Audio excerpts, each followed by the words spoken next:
पंद्रह तारीख आज दिन रे भारत स्वाधीनता ग्रहण करथिला। से स्वाधीनता रे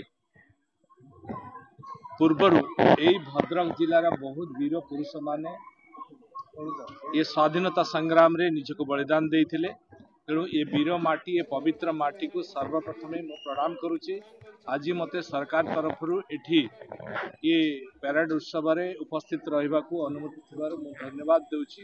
एवं निश्चित भाव में ये वीर माटी ये पवित्र माटी सदा सर्वदा ओडिशा प्रदेश रे अग्रणी भूमिका ग्रहण करी आसीचे। आज मध्य ग्रहण करुछि। एठी बहु वीर व्यक्तित्व आगामी गत दिन रे करथिले एवं आगामी दिन रे मध्य बहु सुनाम अर्जन निश्चित भाव में करिवे। ये वीर भूमि ये पवित्र भूमि ये भद्रक जिला आगामी विकसित ओडिशा एवं विकसित भारत रे ये अग्रणी भूमिका निश्चिंत लिभेइब।